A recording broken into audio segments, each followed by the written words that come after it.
마태복음 23장의 말씀입니다. 예수님의 공생의 후반부에 있는 예루살렘 성전에서 있었던 마지막 선포, 공개적 책망의 설교인 것입니다.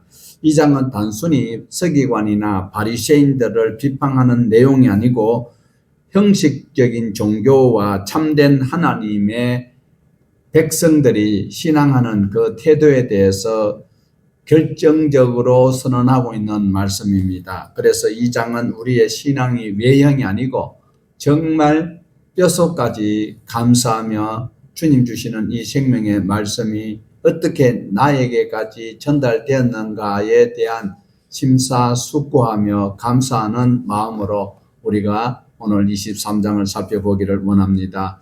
1절과 2절을 먼저 보십시다. 이에 예수께서 무리와 제자들에게 말씀하여 이르시되 서기관들과 바리새인들이 모세의 자리에 앉았으니, 자, 당시 유대 회당에는요 모세가 앉는 자리가 딱 있었어요.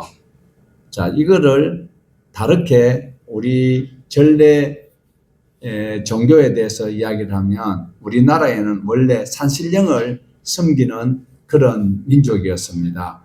그래서 산신령을 섬기고 있는데 불교가 들어왔을 때 불교가 아무리 대웅정을 화려하게 만들어 놔도 사람들이 안 모이는 거예요. 그래서 다 와라 산신령 오실 수 있지 그러면서 항상 오래된 절간 뒤에 가면은 산신당이 따로 있어요. 그러니까 거기에 가서 먼저 너희들이 산신령을 만나든지 그래 하고, 그리고 부처 앞에 나와라 이래 하듯이 유대 회당에는 모세가 앉는 자리가 있다. 그래 모세라 하면 이 사람들은, 유대인들은 하나님보다도 더 위대하게 여기고 있는 것은 바로 애굽에서 나와서 호렙산에서 시내산에서 하나님의 말씀을 직접 전달받고 백성들에게 교육시키고 이끌었던 위대한 지도자였기 때문에 이 모세의 위대함을 인정하고 있는 것이기 때문에 모세의 자리를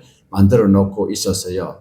모세는 하나님의 말씀을 직접 받았고 그리고 백성들에게 전달하는 이러한 위대한 전통적 하나님께서 세우신 권위가 있다라는 것에 의해서 모세 자리를 만들어 놓았고, 또 하나는 하나님의 말씀을 증거하는 서기관과 바리새인 우리도 하나님의 말씀을 전달하기 때문에 모세의 자리에 앉아 있다라고 이야기를 하고 있어요. 자, 그러면 단순히 그냥 훅 지나가면 2절에 서기관들과 바리새인들이 모세의 자리에 앉았으니, 이렇게 누가 말씀하시는가 하면 예수님께서 말씀을 하시거든요. 그러면 예수님께서 여기에서 모세의 자리에 앉았다라고 이야기하는 것은 바로 부정적인 단어로 사용하셨다라는 거예요. 모세의 자리에 앉을 수 있도록 모든 사람들이 존중하여서 거기에 앉게 것이 아니고 자기 스스로가 그 자리를 깔고 앉았다. 누가 임명해 주지도 않았어요. 하나님 임명해 주지도 아니하였는데 자기가 또 그 사이비 종교 교주들처럼 그렇게 하고 있었다라는 거예요. 그런데 뒤에 있는 말씀을 우리가 잘 보셔야 되는데요. 뒤에 곧 보겠지만은 예수님께서 하시는 말씀은 그들의 행위는 비판을 하면서도 그들이 전하는 하나님의 말씀은 본받아라라고 말씀을 하고 있어요. 자, 그래서 인격이 파탄한 자가 하나님의 말씀을 전한다고 해서 그 말씀을 거부하면 안 된다라는 것을 우리에게 간접적으로 말씀을 해주고 있어요. 3절을 한번 보실까요? 그러므로 무엇이든지 그들이 말하는 바는 행하고 지키되 그들이 하는 행위는 본받지 말라. 그들은 말만 하고 행하지 아니하며.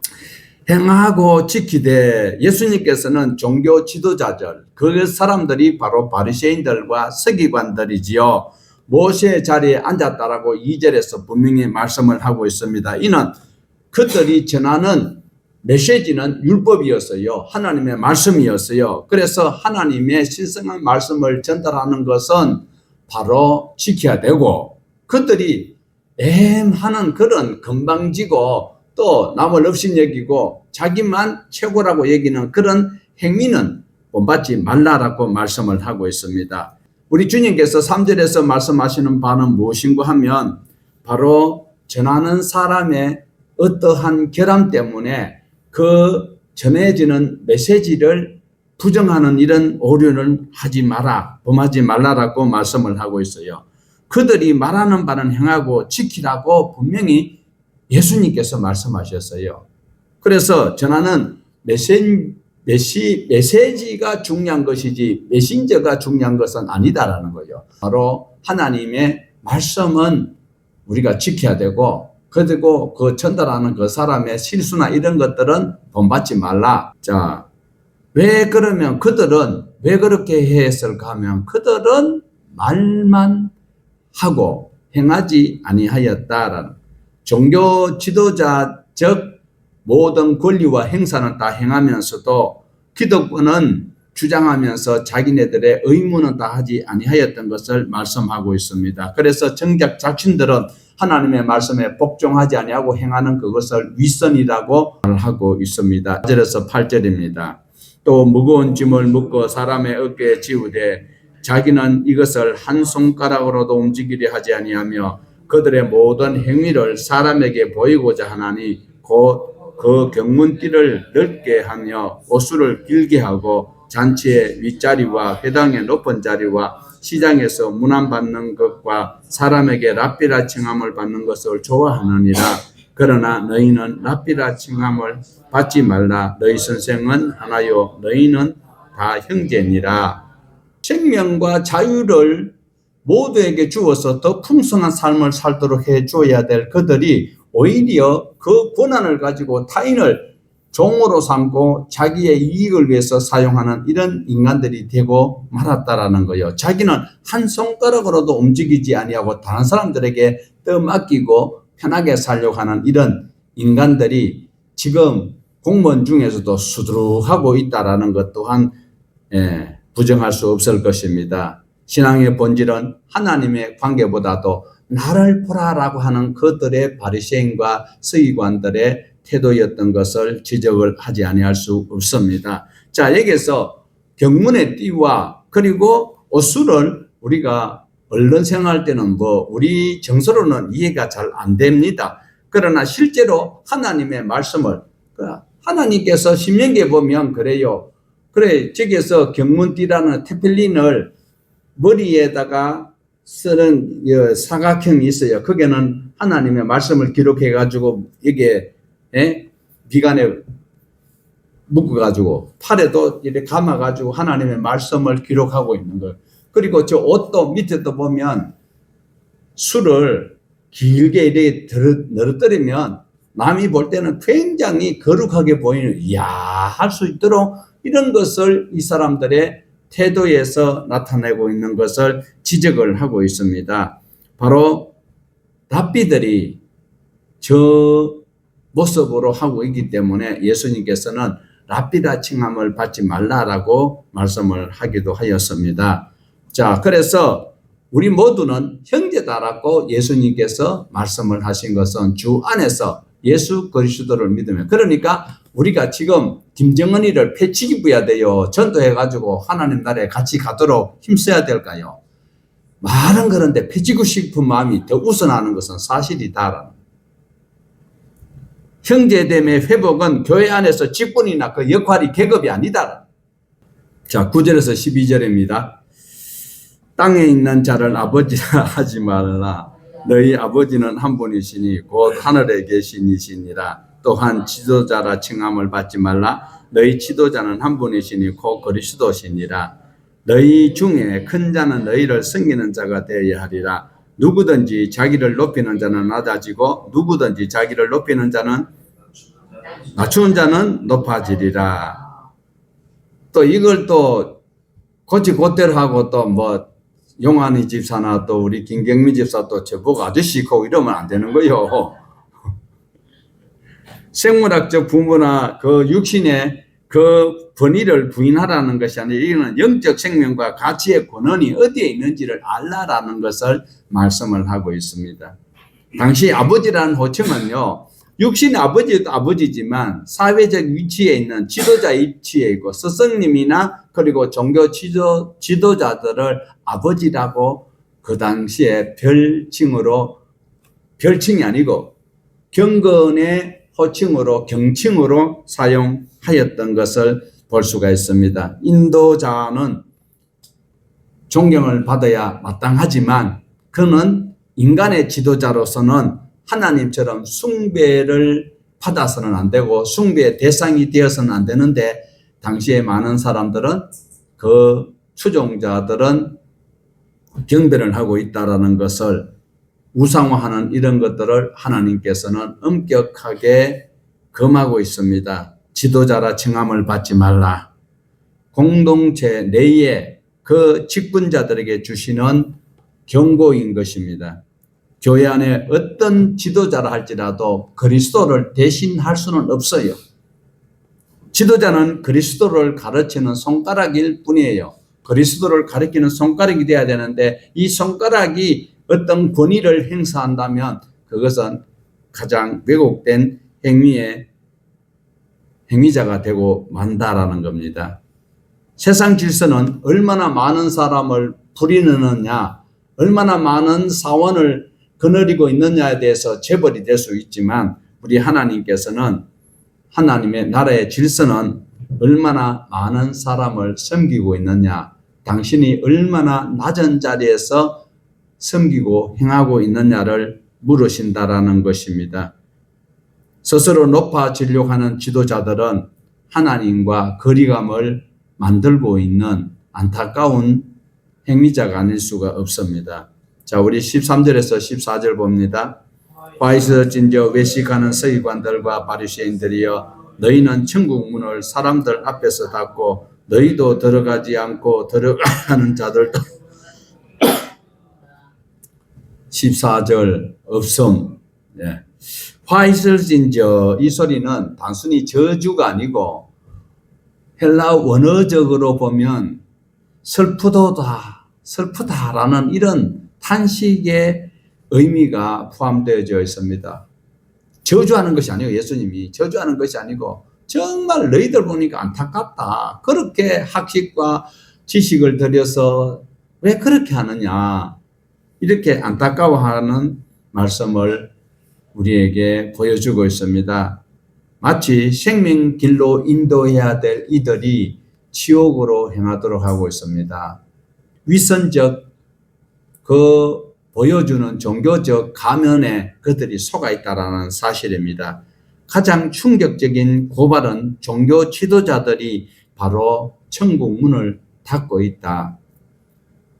지금 성도, 어떠한 개교회의 성도 한 사람의 실수를 매스컴에 내봐야 아이고 뭐 그 사람은 교회 나온 지 얼마 안 됐기 때문에 그렇겠지, 이런데 막 그 광화문에서 맨날 나오는 그런 사람들이 잘못해버리면 기독교 전체가 훼손되는 거거든요. 그러니까 큰 교회의 여러 성도들에게 모범이 되는 리더들은 그 실수함이 전체적인 그리스도를 대표하는 것처럼 욕을 얻어먹는 것이 현실인 것은 사실입니다. 서기관과 바리새인들은 율법 전문가들입니다. 법에 대해서는 탁월한 자들입니다. 그런데 그들이 천국 가는 그 길, 하나님의 뜻을 바로 해석하고 전달해 주지 못하고 있다.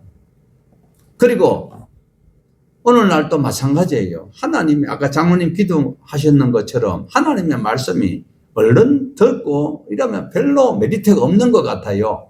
그냥 화끈하고 뭔가 문제 해결되고 귀신이 쫓겨나가고 사업이 잘 되고 부도났던 것이 회복되고 이러면은 막 하나님 은혜로 여기고 싶어 하는 메시지가 있는 교회를 있나 없나 찾아보고 다니는데, 그런 것들은 굉장히 위험하다라는 사실을 우리에게 보여주고 있습니다.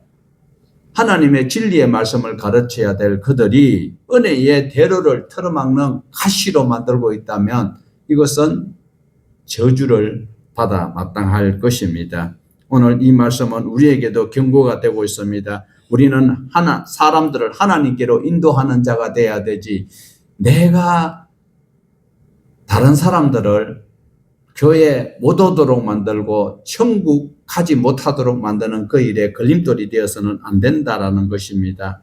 지도자는 양들의 시선을 가로막는 성벽이 되어서는 안 되고, 그들이 그리스도를 마주 볼 수 있도록 투명한 창이 되는 그 역할을 하기 위해서 말씀의 선명한 지식과 그리고 가급적이면 행위도 그게 마땅하게 뒷받침되는 삶을 살아가야 할 것입니다. 내 때문에 우리 교회 못 나오겠다 이런 소리를 안 듣도록 최선을 다해야 돼요. 그 소리는 곧 내가 천국문을 닫고 있는 사람이다. 15절 보십니다. 화이서진 저 외식하는 서기관들과 바리새인들이여 너희는 교인 한 사람 얻기 위하여 바다와 육지를 두루 다니다가 생기면 너희보다 배나 더 지옥 자식이 되게 하는도다. 예수님께서 부정적인 말씀을 분명히 하고 있어요. 책망의 말씀이에요. 긍정적인 메시지가 하나 있는 것이 뭐가 하면 열심은, 그러니까 이단들이 얼마나 열심히 있어요. 그 열심은 우리가 조금 적용을 해야 된다. 실제로 이들이요, 교인 한 사람 얻기 위해서 바다와 육지를 두루 다닌다. 이 말씀은요, 당시에 하나님의 말씀을 쓰기려고 했던 사람들이 종교적 핍박이 있어서 세 가구 다 흩어졌잖아요. 흩어졌을 때 그 사람들을, 흩어진 유대인들을 디아스포라라고 하는데, 디아스포라들에게 유대인들이 찾아가서 바울이 복음을 전가할 때에 예루살렘에서 내려온 이 악한 사람들이 얼마나 용단 폭격으로 바울을 뭐 사도도 아니다 이러면서 막 공격했거든요.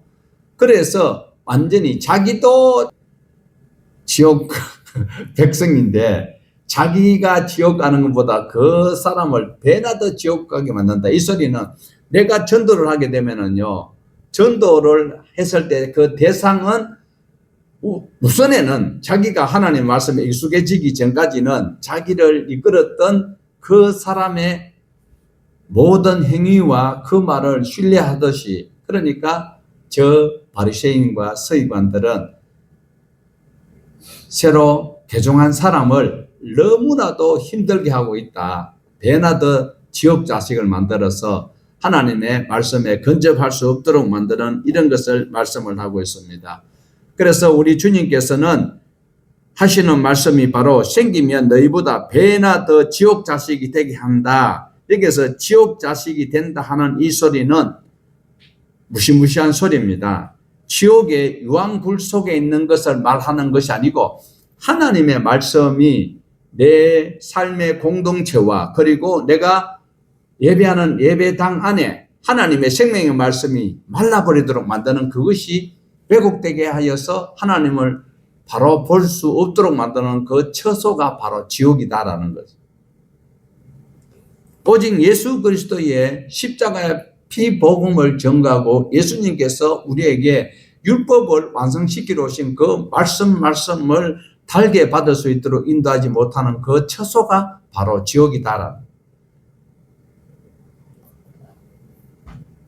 16절에서 22절입니다.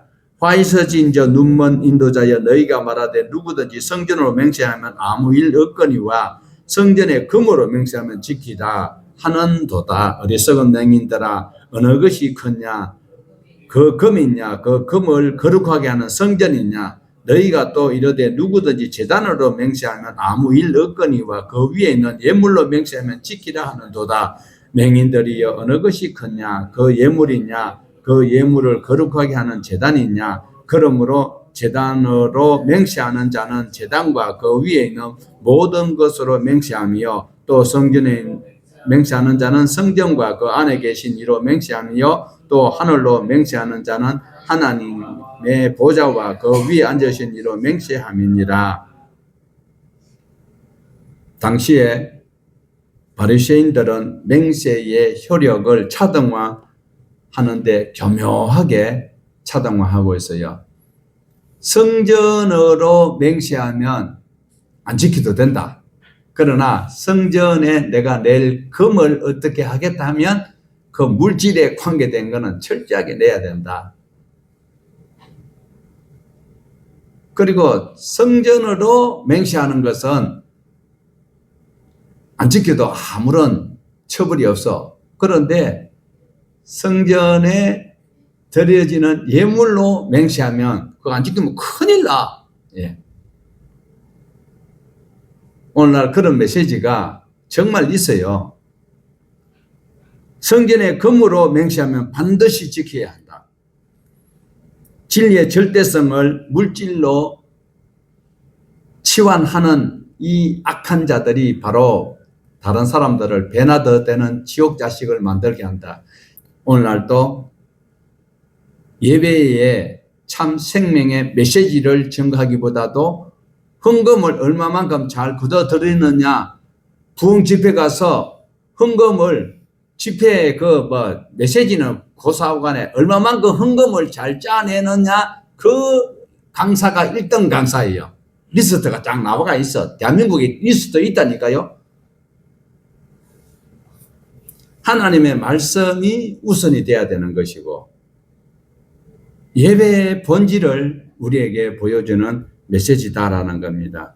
예수님께서는 오늘 16절과 17절과 19절에 눈먼 자도 맹인이잖아요. 그리고 17절에도 보면 맹인이라고 이야기하고 있어요. 19절에도 맹인이라고 반복하여서 오늘 교회 나오는데 내가 목적하는 바가 하나님의 영광을 위해서 날 불러주신 것에 감사해서 신앙하는 자가 아니면 바로 헛된 것을 바라보는 맹인이 될 수밖에 없다라는 것을 지적하고 있는 메시지인 것입니다. 오늘도 우리는 이 말씀 안에서 분명하게 보셔야 될 구절이 있다라는 것입니다. 예물을 드리는 자의 정성도 중요하지만 그 가치를 완성시키시는 하나님을 알 수 있도록 교육하는 그 교육이 선행되어야 한다라는 겁니다. 오늘 우리의 시선이 금으로 그리고 예물에서 제단으로 예배로 옮겨지는 우리의 신앙의 성숙이 있어야 할 것입니다. 자, 23절입니다. 와 있어진저 외식하는 서기관들과 바리새인들이여, 너희가 박하와 회향과 건체의 11조를 드리되 율법에 더 중한 바 정의와 긍휼과 믿음은 버렸도다. 그러나 이것도 행하고 저것도 버리지 말아야 할지니라. 예수님은 11조를 무시하라 소리 한 적 없었습니다. 이것도 행하고 저것도 버리지 말라라고 분명하게 천지를 창조하시고 지옥 가야 될 많은 사람들을 살리시는 구주 예수님께서 직접 하신 말씀입니다. 예수님은 분명하게 말씀을 하셨는데 오늘 신약 교회 성도들은 성경을 근성으로 읽고 하는 소리가 신약 성경에 11조 드리라는 말씀이 어디 있느냐라고 이야기를 하고 있습니다. 바로 박하와 회향과 건체는 정원에서 기르는 작은 향신료와 그런 뿌리 채소인 것입니다. 율법은 원래 곡식과 포도주를 11조 드릴 때 드리라고 했는데 뿌리까지 이런 것까지도 드리라라고 이 사람들이 요구하고 있는 것에 대해서 분명히 말씀을 하고 있습니다.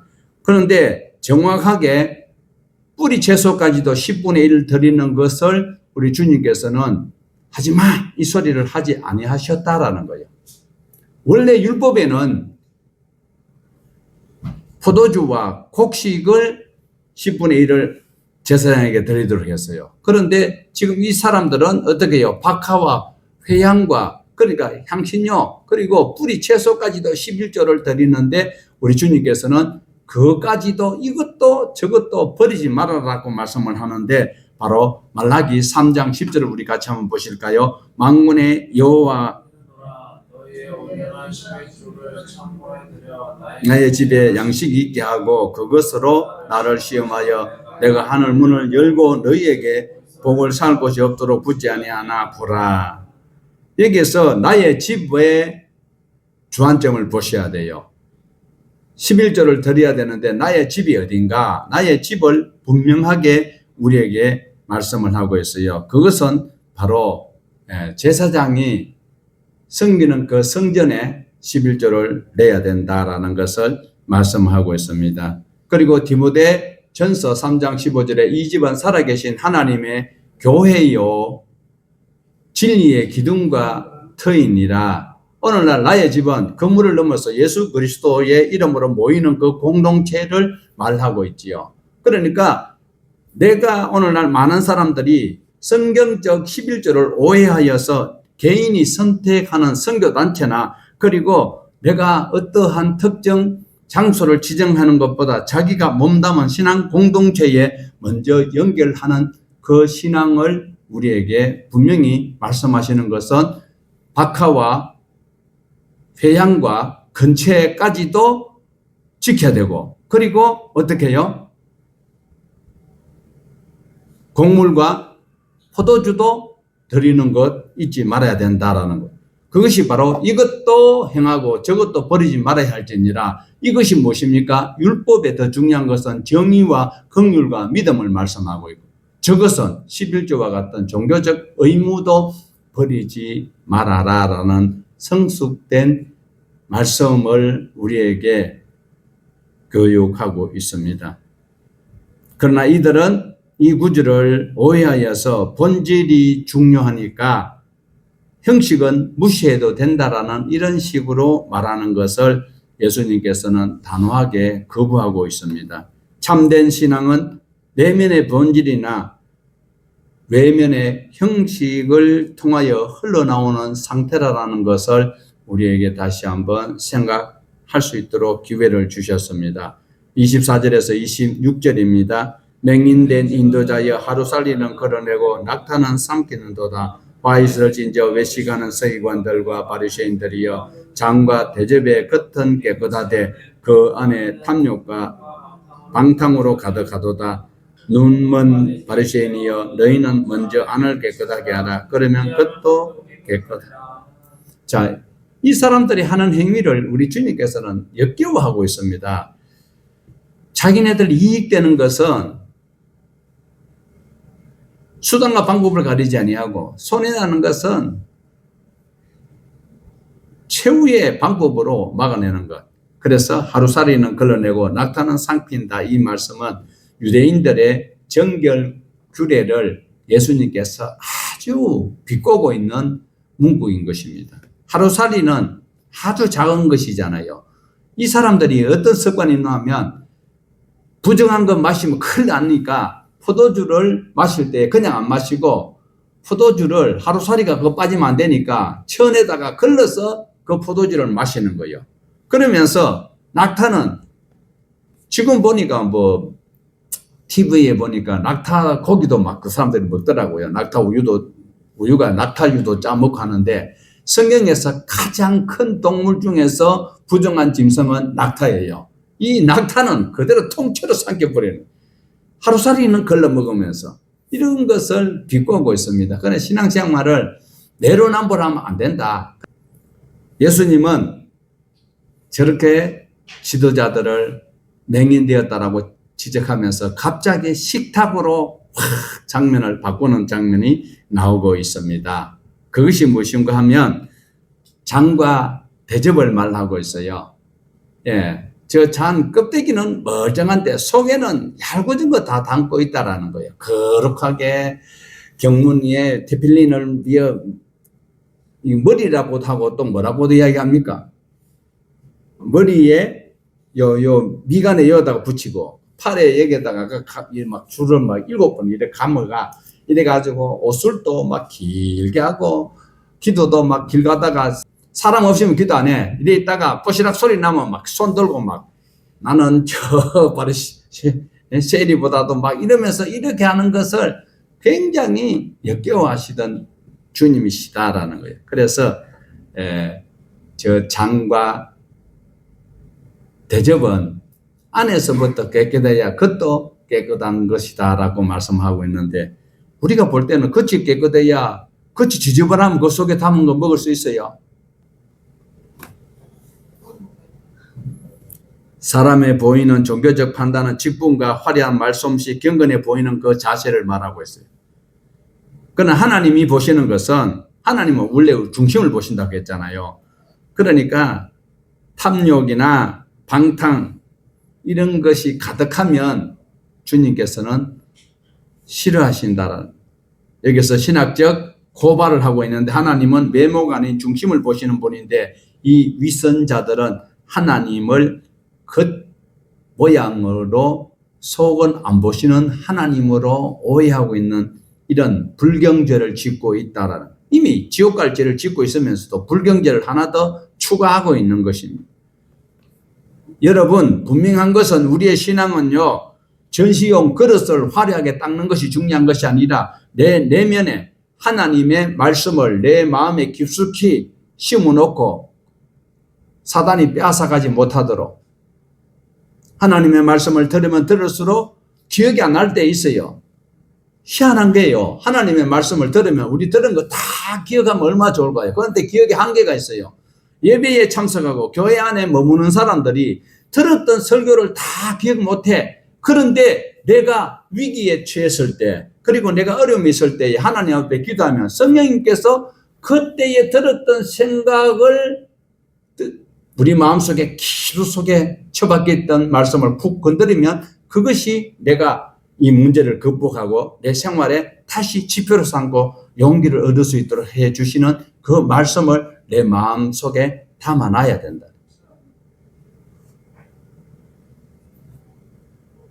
자, 27절에서 28절입니다. 화 있을진저 외식하는 서기관들과 바리새인들이여 회칠한 무덤 같으니 겉으로는 아름답게 보이나 그 안에는 죽은 사람의 뼈와 모든 더러운 것이 가득하도다. 이와 같이 너희도 겉으로는 사람에게 옳게 보이되 안으로는 외식하는 불법이 가득하도다. 우리 주님은 다 보시는 것이지요. 이 비유는요, 지금 우리가 23장에서는 7가지 그 화에 대해서 말씀을 하고, 화이설진저라고 말씀을 하고 있거든요. 대표적으로 겉과 속이 다른 것을 말씀을 하고 있는데, 지금 여기에 보면 당시에 그 부자는 이래 묘가 아주 화려해요. 자, 부자들은 저렇게 묘를 저렇게 화려하게 만들어 놨는데 덜 부자들 있잖아요. 그리고 이 사람들의 생각은요, 스가랴서에 보면 종말에 우리 주님께서 메시아가 오시는 것이 어디 오신다면 감람산에 오신다라는 것이 스가랴서에 있거든요. 그러니까 이 사람들이 전부 다 죽으면 예수님을 빨리 만나려고 어디에다가 감람산 근처에다가 막 그러다가 이제 묘를 해놓은, 그래야 빨리 이제 부활한다고 그러는 이제 신앙에 열심히 있는데, 이 율법에 의해서는 시체를 건드리면 부정하게 되잖아요.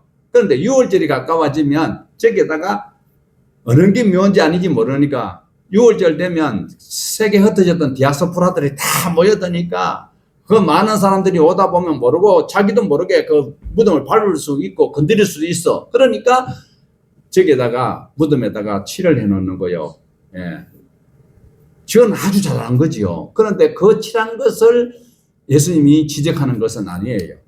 무덤은 저렇게 화려하게 예쁘게 칠을 잘 해놨는데 속에는 썩은 뼈가 있지 않느냐, 이것을 말씀을 하고 있습니다. 죽은 사람의 뼈는 하나님과 관계가 없다라고 말씀을 하는 대목이기도 한 것입니다.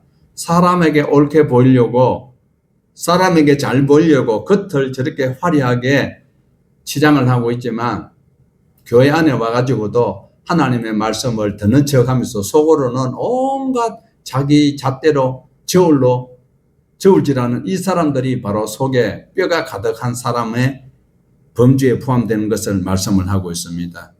오늘 이 말씀의 질문은 사람들의 시선을 의식하면서 하나님 앞에 내 진실함을 내려놓지 못하는 이런 비겁한 신앙인들을 우리에게 책망하고 있습니다. 예수님이 원하시는 것은 단정한 외형이 아니고 살아있는 심령이 죽으면 하나님의 말씀을 들어도 그가 회개하고 돌이키고 반성하고 뉘우칠 그런 마음이 없는 것이 죽은 마음이 아닐 수 없습니다. 참된 경건은 겉을 굽는 데 있는 것이 아니고 하나님 앞에서 마음을 새롭게 다짐하고 결단하는 그곳에 있다라는 겁니다.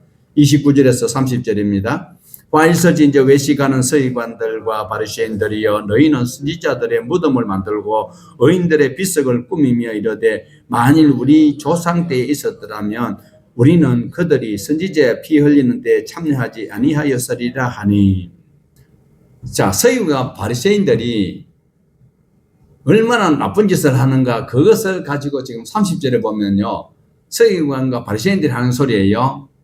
만일 우리가 조상 때 있었더라면 그들이 선지자의 피를 흘리는데 내가 참여하지 아니하였으리라. 하나님께서 우리가 지난 시간부터 봤잖아요. 하나님이 농부에 세를 받으러 아들을 종을 보내고 또 죽여버리고 또 더 많은 종을 보내고 또 죽여버리고 다음에 아들을 보내고 이라는 과정을 바로 선지자들을 예언자들을 보낼 때마다 이들이 핍박하고 했는데 지금 바리새인들과 서기관들이 가만 보니까 이거 잘못한 건 맞아. 그러니까 내가 그때 있었으면 우리 조상들처럼 선지자들을 때려 패죽이고 없인 여기지 않았을 건데 이 말씀을 하고 있는 거예요. 이거는 충분히 립 서비스로 이렇게 이야기할 수 있는 우리도 적용을 해야 된다라는 것입니다. 조상 때 태어났더라면 우리는 선지자들 죽이는 그런 천인 공노할 일을 안 하였을 것인데 맞습니까?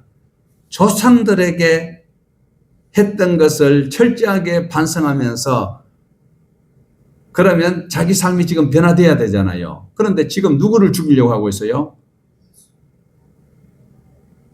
하나님의 본체이신 예수를 죽이려고 지금 이렇게 음모를 꾸미고 있잖아요. 자, 31절에서 34절입니다. 그러면 너희가 선지자를 죽인 자의 자손임을 스스로 증명함이로다. 너희가 너희 조상의 분량을 채우라. 뱀들아 족사의 새끼들아 너희가 어떻게 지옥의 판결을 피하겠느냐. 그러므로 너희가 너희에게 죽이거나 십자가에 못 박고 그 중에서 더러는 너희 회당에서 채찍질하고 이 동네에서 저 동네로 예수님께서는 위선자들을 향하여서 너희 조상의 분량을 채우라 라고 말씀하고 있는 이 무서운 경고의 메시지. 참으시는 임계점에 도달하고 있는 말씀을 우리에게 보여주고 있습니다. 조상들과 다르겠다라고 이야기를 하고 있으면서도 예수님을 죽이려고 하고 있는 이 마음. 분량을 채우라 이 말씀은 그들이 지금까지 하나님의 말씀을 거부했던 그 인류가 받을 수밖에 없는 최악의 마침표를 찍게 될 것을 말씀하고 있어요. 예수님이 뭐라고 말씀하십니까? 뱀들아 독사의 새끼들이라고 지칭을 하고 있습니다. 성경에서 가장 수위 높은 예수님의 막말에 가까운 말씀입니다. 이것은 단순히 욕설이 아니고 신학적 표현이다라는 것 꼭 기억을 하여야 합니다. 뱀은 창세기에서부터 인간들과 하나님 사이를 이간지겠던 왜곡된 짐승입니다. 겉으로는 경한 모양을 하고 있고 속으로는 사람들의 영혼에 매우 치명적인 독을, 위선과 율법을 자기네들도 지키지 못할 것을 주입시키려고 하는 그 본질은 바로 하나님의 말씀을 말하고 있지만 그 속에는 노략질한 이리가 있고 사탄과 맞닿아 있는 행위다라는 것을 말하고 있습니다. 그렇지만 하나님께서는 이러한 인간들조차도 포기하지 않는다라는 사실입니다. 선지자들과 지혜 있는 자들을 계속 보내시는 그 하나님, 종교 기득권자들이 하는 그 행위를 통하여서 하나님께서 두 손 들고 항복하는 것이 아니라 계속 말마다 쫓아다니면서 박해하는 그들을 하나님께서는 제쳐놓고 더 훌륭한 하나님의 일꾼들을 준비하고 계신다라는 겁니다. 솔직히 이 선지자들을 박해했던 이 인간들은 진리의 말씀을 불편하게 여기고 있습니다. 참된 진리의 말씀이 불편한 것을 말씀하고 선지자의 입을 막아버리는 나쁜 사람들입니다. 예수님의 이 강렬한 분노 뒤에 끓어오르는 눈물이 담겨 있다는 사실을 우리는 보아야 합니다. 어떻게 지옥의 판결을 면하겠느냐 이 소리는 너희들 지옥 가야 돼 이 소리가 아니고 지옥의 판결을 안타까워하면서 흘리는 주님의 그 눈물을 우리는 읽어내야 한다라는. 제발 그 판결에서 돌이킬 수 있도록 너 행위를 다시 한번 돌아보라라고 우리 주님께서는 절규하고 있는 외침입니다. 스스로 의인이라고 믿고 있는 너희 독사의 새끼들이 되지 말고 내가 죄인이라고 고백하면서 하나님의 긍휼의 그늘 안으로 기어서라도 나오라고 외치고 있는 주님의 말씀입니다. 역사의 분량은 우리의 선택으로 채워지고 있다라는 것 또한 부인할 수 없습니다. 35절에서 36절입니다. 그러므로 의인 아벨의 피로부터 성전과 제단 사이에서 너희가 죽인 바가랴의 아들 사가랴의 피까지 땅 위에서 흘린 의로운 피가 다 너희에게로 돌아가리라. 내가 진실로 너희에게 이르노니 이것이 다 이 세대에 돌아가리라. 이 선언은 단순한 집단을 향하여 꾸짖는 것이 아닙니다. 인류 역사 내내에 사람들은 하나님을 거부해냈습니다. 거대한 반역의 역사를 바로 한눈에 볼 수 있도록 예수님께서 준엄한 잣대로 보여주고 있습니다. 주님의 고난의 시작은 바로 의인의 피, 아벨의 피로부터 시작되었다라고 선포를 하고 있습니다. 아벨은 인류 최초로 형 가인으로부터 죽임을 당하였습니다. 성경은 분명히 아벨의 피가 땅에서 호소하고 있다고 말하고 있습니다. 아벨은 억울하게 흘려진 그 의인의 그 피를 우리 하나님께서는 귀담아 들으시고 그 피의 호소를 절대 거절하지 않는다라는 사실입니다.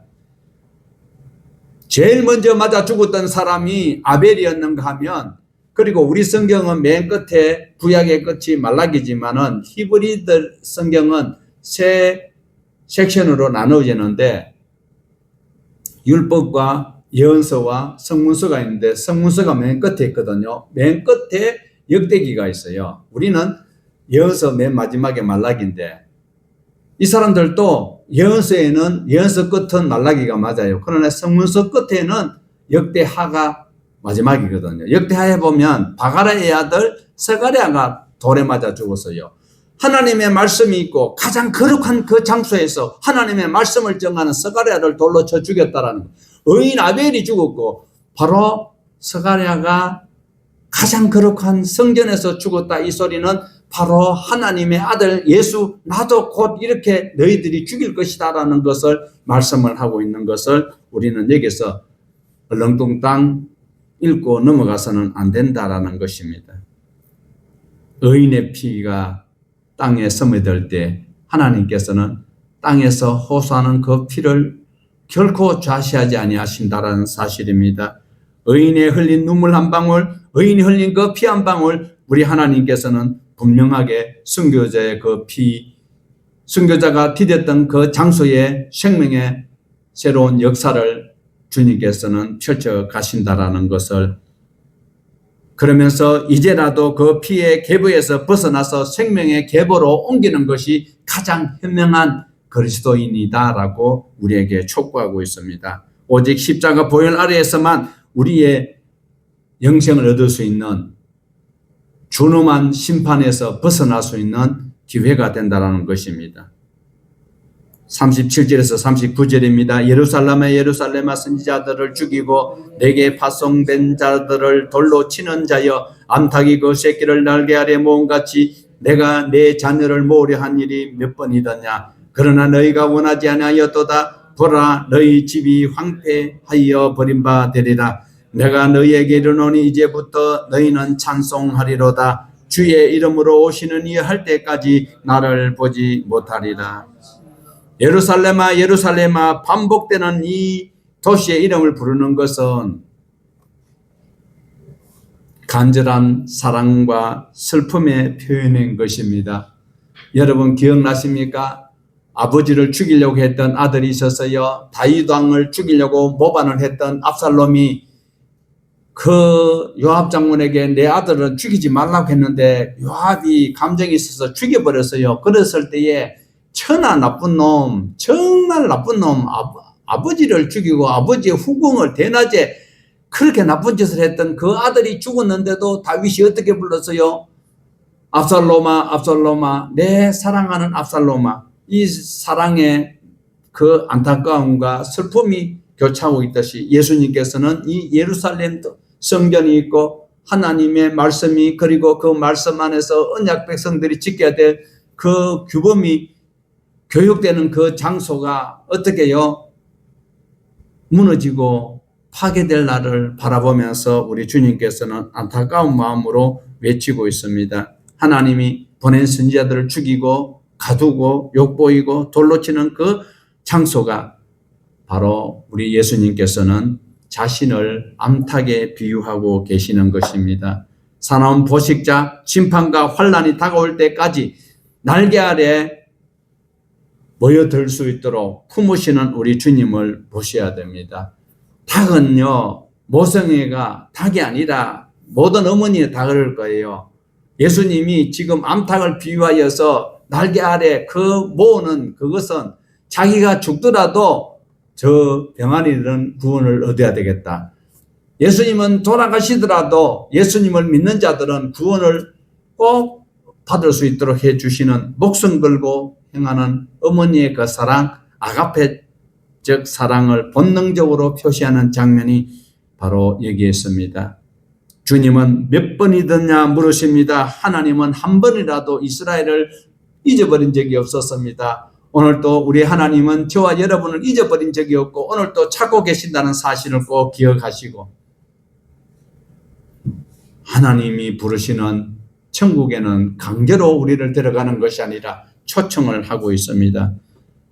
그 초청을 이단 여차기로 거둬 차는 사람이 아니라 초청에 순응하는 저와 여러분 되시기를 바랍니다. 가장 무서운 것은 예루살렘 성전이 바로 디도 장군이 AD 70년에 예루살렘을 불살려버렸고 모든 안에 있는 사람들을 학살했습니다. 그것이 무서운 것이 아니었습니다. 더 무서운 것은 하나님의 임재가 떠났다라는 사실이에요. 그런데 우리 주님께서는 재회의 희망의 메시지를 찬송하리로다. 이제부터 나를 보지 못하리라. 이 말씀은 메시아로서 공적 사역을, 예수님이 이제 십자가에 달리시면 다시는 못 보잖아요. 그 말씀이 하는 거예요. 그러나 찬송하리로다. 주님이 우리를 다시 만나 주실 것을 말씀하고 있습니다. 오늘도 우리는 23장 속에서 우리 주님께서 7번이나 화이서 진저라고 말씀하셨던 이 메시지 속에서 내가 주님 앞에 어떻게 겉과 속이 다른 그리스도인이 아니라 속에는 하나님의 말씀이 가득 차 있고, 이런 메시지가 있어요. 옛날에 일정시대 때 최권능 목사님이 전도를 하는 게, 그게 바로 예수 천당 불신지옥. 그래 일본 수사들이 화가 나서 붙잡아가 두들겨서 두들겨 때릴 때마다 예수 천당, 때리면 예수 천당. 그렇게 우리 마음에도 예수님으로, 예수님의 은혜가, 하나님의 은혜가, 성령님 나와 함께 하심을 간증할 수 있는 저와 여러분 되시는 삶이 3월 이후부터 주님 오실 때까지 꼭 유지되기를 주님의 이름으로 축복합니다.